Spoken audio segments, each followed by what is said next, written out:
Les normes aujourd'hui qui sont imposées en restauration scolaire imposent les protéines animales à chaque repas, produits laitiers à tous les repas, et puis une fréquence sur les viandes et les poissons qui est assez élevée, et surtout l'interdiction de proposer des alternatives. Dans les décrets et arrêtés, c'est bien précisé que c'est des protéines d'origine animale qui doivent composer le plat principal et pas du tout les protéines d'origine végétale qui pourraient très bien aussi faire l'affaire. On impose un modèle qui est absolument néfaste sur plusieurs points de vue, donc point de vue environnement, point de vue santé, point de vue partage des ressources, et puis qui a un coût effroyable en termes de souffrance animale. Le gouvernement actuel continue d'appuyer dans cette direction-là, puisqu'ils ont étendu ces décrets et arrêtés qui concernaient seulement la restauration scolaire à la restauration universitaire.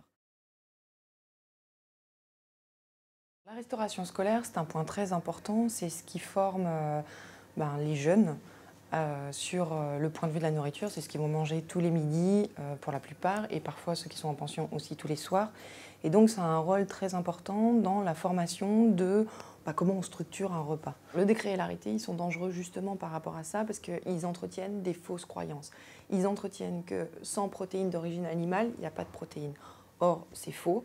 Les légumineuses, les céréales, les oléagineux, enfin, il y a tout un tas d'aliments qui sont très riches en protéines et qu'on peut proposer. Par exemple, tous les plats traditionnels, le couscous qui contient à la fois des pois chiches et puis de la graine de couscous plus les légumes, c'est un repas qui est déjà pas mal complet. Après, on peut compléter avec des crudités, etc. Mais déjà, il y a une bonne base. Pareil pour le chili, avec les haricots rouges et le riz. C'est des bases qui sont complètes et qui sont entièrement végétales. Et le calcium, pareil, on peut le trouver dans tout ce qui est légumes à feuilles vertes, tout ce qui est oléagineux, tout ce qui est noix, noisettes, choses qu'on mange très peu finalement aujourd'hui, on le retrouve très peu. Et voilà, enfin, il y a aussi plein de substituts maintenant dans les rayons des grandes surfaces avec des yaourts qui ne contiennent pas de lait de vache et qui pourtant ont un apport en calcium équivalent à du lait d'origine animale.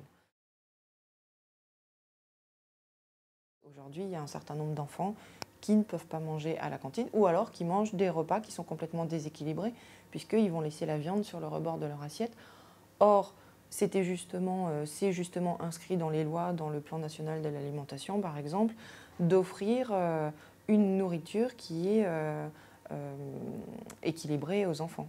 Et voilà, ce n'est pas le cas si on exclut toute une partie de la population. Et puis aussi, on a une limitation en France. Les enfants ne peuvent pas amener leur panier repas comme c'est pratiqué ailleurs, par exemple en Belgique, et du coup ne peuvent pas eux-mêmes avoir l'alternative. C'est-à-dire que le repas, il est imposé et il n'y a aucun moyen d'y échapper à part de sortir de la cantine. Donc soit des parents qui sont obligés de rentrer entre midi et 2, soit confier la garde des enfants à des nourrices. Par exemple, la ville de Gand, depuis 2009, a le jeudi veggie, c'est-à-dire que chaque jeudi, toute la ville, donc restauration scolaire, restauration d'entreprise, la restauration privée et les gens chez eux, se sont pris au jeu du jeudi veggie, c'est-à-dire qu'ils mangent végétarien un jour par semaine. Alors, en France, on a la mairie du 2e.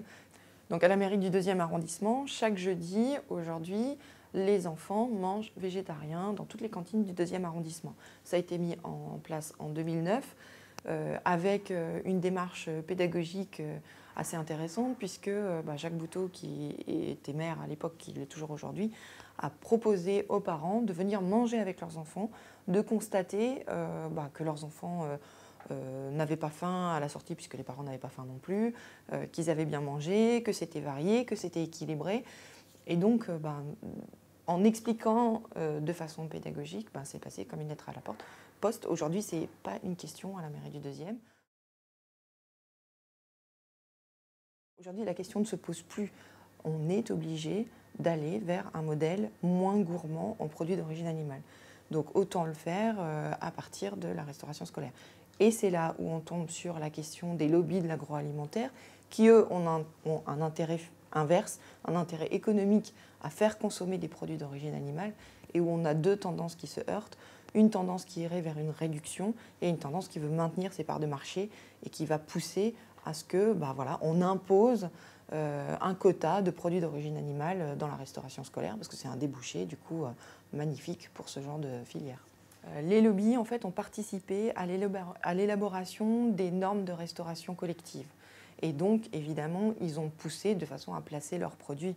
On peut se rendre compte que les produits qui sont obligatoires, qui sont rendus obligatoires, c'est l'agneau, le veau, le bœuf, qui correspondent exactement aux objectifs du Centre d'information des viandes, qui était présent lors de l'élaboration de ces règles.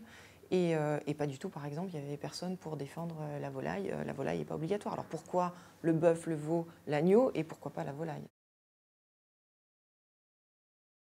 On souhaite faire abroger ce décret puisque donc, il impose une fréquence de produits d'origine animale et il impose les produits d'origine animale à chaque repas, de façon à pouvoir permettre aux communes qui le veulent, aux structures de restauration qui le veulent, de proposer d'autres choses, c'est-à-dire par exemple des menus à base de protéines végétales ou mettant une part accrue de protéines végétales, de façon à répondre sur deux pans.